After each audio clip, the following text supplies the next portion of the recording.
혹시 우리 친구님들 중에서 이런 사례가 있었는지 모르겠어요. 이제 병원에서 의사 선생님께 영양제 주사 한번 놔주시면 기운이 날 텐데 영양제 주사를 좀 맞을 수 없을까요? 그랬을 때 의사 선생님께서 음식만 잘 드시면 됩니다. 영양제 주사는 맞아봐야 바로 소변으로 빠져나가서 별 도움이 안 돼요. 그냥 골고루 음식만 좀 잘 드세요.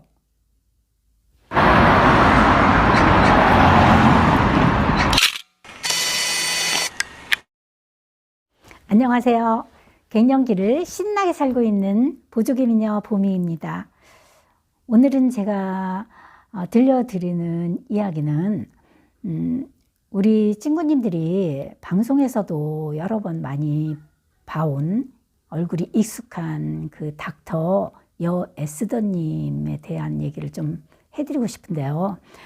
이분이 쓰신 책에 그 나는 왜 영양제를 처방하는 의사가 되었나에서 그분의 본인의 사례를 말한 거를 조금 제가 정리해 봤는데요. 이분은 어린 시절 늘 골골골거렸대요. 그래서 대여섯 살 때부터 막 삭신이 쑤셨다고 하더라고요. 근데 저는 간혹 정말 어린아이가 막 몸이 막 이렇게 쑤신다는 그런 얘기를 한 거를 제가 들은 적이 있거든요. 그랬을 때 내가 야단을 쳤어요. 야, 무슨 조그만 애가 무슨 삭신이 쑤신다는 얘기를 하니 너 어른들이랑 살면서 막 배운 게 막 그런 얘기라서 너 아무 때나 그런 거 쓰면 안 돼. 저는 그렇게 야단을 친 적이 있었거든요. 이 얘기를 이렇게 읽으면서 좀 그 아이한테 좀 미안한 마음이 들었어요. 어머, 정말 아팠었나 보다. 그런 얘기를 했는데, 그런 생각을 했는데, 정말 이런 얘기를 다른 사람한테 하면은 막 웃는다고 이런 말씀을 또 책에 기록했더라고요. 이분은 어렸을 때부터 이렇게 아파왔고 맨날 만성 피로로 막 늘 기운이 없고 몸이 아파서 자주 학교도 굉장히 결석을 많이 했다고 하더라고요. 성인이 되어서도 늘 무기력하고 의욕도 없어서 간신히 그 전공의 과정을 마치고 의사 생활을 하면서도 늘 피곤해서 막 그런 증세로 시달려 왔다고 하더라고요. 정말 삶이 피폐했겠어요. 서양 의학에서는 이렇게 피곤하다 하면은 갑상선 질환이나 빈혈을 의심해 본다고 합니다. 그렇지만 이런저런 검사를 막 많이 받아도 모두 정상으로 나오고 모든 검사에서 이상이 없는데 나는 왜 늘 피곤하지? 그러면서 계속 고민을 해왔다는 거예요. 그래서 계속 고민을 하다가 정말 무엇인가 잘못되었다는 것을 그제서야 깨닫고 다시 공부한 것이 기능의학이었다고 합니다. 기능의학은 이렇게 시야를 좁게 봐서 이렇게 나무를 보는 게 아니고 시야를 넓게 이렇게 숲을 보는 학문이라고 합니다. 기능이라는 것은 컨디션을 의미를 하는데요. 컨디션은 눈에 보이지 않기 때문에 엑스레이나 초음파, CT에서는 모두 정상으로 나오지만 중요한 것은 환자가 괴로워하고 힘들어한다는 사실이죠. 그러면서 알게 된 것이 인체의 기능을 개선할 수 있는 중요한 수단은 바로 영양이라는 사실을 알았다는 거예요. 기능의학을 공부하면서 잘못된 생활 습관을 조금씩 바꿔서 매일 1시간씩 아주 열심히 걷는 운동을 하고 그렇게 먹기 싫어했던 채소와 과일을 찾아 먹고 그리고 중요한 것은 영양제를 꼭꼭 챙겨 먹었다는 거예요. 그렇게 했더니 놀랍게도 점점 활기차게 변해가는 자기의 모습을 뚜렷이 확인했다는 겁니다.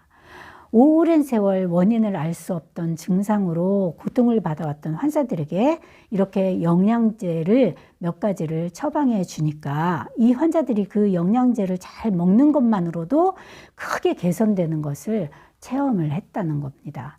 그래서 이제 암을 진단받고 상담하기 위해서 찾아온 그 분들이 굉장히 많은데 그 중에서 이제 지인의 사례를 좀 이 책에서 밝히는 이야기가 있었어요. 이제 지인이 유방암 수술을 받고 3개월 후에 만났는데 피부도 막 거칠고 윤기가 없어서 무척 수척해 보였답니다. 그 지인은 항암 치료로 입안이 막 헐고 잠도 잘 오지 않고 입안이 헐으니 식욕도 떨어지겠죠. 그래서 먹질 못한다고 그 이제 자기를 집도한 그 수술 의사 선생님한테 이야기했더니 그 선생님께서 수술이 잘 됐으니까 걱정하지 말라고 했답니다. 그래서 좀 영양제라도 먹는 게 좋을지 좀 물어봤대요. 그랬더니 그런 건 먹을 필요 없어요. 그러면서 야단만 맞고 왔다고. 이제 그래서 그러면 무엇을 먹으면 될까요? 또 물어봤더니요. 그냥 음식을 골고루 잘만 드세요. 그렇게만 말을 들었답니다. 도대체 무엇을 어떻게 또 골고루 먹으라는 소리면은 어떤 음식을 좀 먹으라고 한다던가 이렇게 말을 하셔야 되는데 그런 말도 없이 그렇게 소리를 들으니까 굉장히 실망을 했다고 이제 이 여 에스더님한테 이제 호소를 한 거죠. 암 환자의 경우 항암 치료를 받으려면 체력을 잘 유지하고 백혈구 수치가 막 떨어지지 않도록 관리를 잘 하는 것이 중요하다는 거죠. 영양제의 도움 없이 이 시기를 잘 견디기라는 참 쉽지가 않는 거죠. 그래서 이 여에스더님은 지인에게 종합 비타민제하고 또 비타민 D, 혈액을 또 맑게 하는 오메가3, 장 내 환경을 개선시켜주는 프로바이오틱스, 또 중년이 되어선 정말 안 먹으면 안 되는 단백질 파우더 이런 것들을 몇 가지 영양제를 처방해 줬다는 거예요. 그리고 난 다음에 한 달쯤 지나서 다시 만났는데 놀랍게 좋아졌다는 거예요. 이런 케이스는 이 환자들의 경우만이 아니라는 겁니다. 우리나라 병원에서 이런 일이 흔히 일어난다는 거예요. 의사들은 수술과 약물에만 주목을 하고 있대요. 왜냐? 그들이 그렇게 배워왔기 때문에요. 환자들이 무엇을 먹어야 하는지에 관심이 적고 비타민제 등 이런 영양제에 대해서는 대체로 부정적이라는 겁니다. 외래 환자가 와서 선생님 저 영양제 주사 한 번만 놔주면 정말 기운이 날 것 같아요. 이렇게 말하면 의사 선생님들이 대부분이가 음식만 잘 드시면 됩니다. 영양 주사는 이렇게 맞아봤자 소변으로 막 빠지고 그래서 별 도움이 안 되니까 골고루 음식만 잘 드세요. 그렇게 무시를 하는 의사들이 많다는 거죠. 그렇게 의사들에게 퉁생이를 먹고 그러니까 환자들은 그런 영양제에 대해서 의사 선생님한테 얘기를 하지 않고 검증이 안 된 이런저런 풀뿌리를 찾게 되고 또 부작용으로 고생해도 의사에게 혼날까봐 말도 하지 않게 된다는 겁니다. 심지어 어떤 의사들은 영양제를 아예 먹지 말아야 한다고 과격한 주장까지 하는 게 굉장히 안타깝다고 말을 하더라고요. 닥터 여 에스더님은 기능의학을 공부하고 영양학에 대한 체험으로 영양제는 선용할 가치가 충분히 있다고 주장을 하고 있습니다.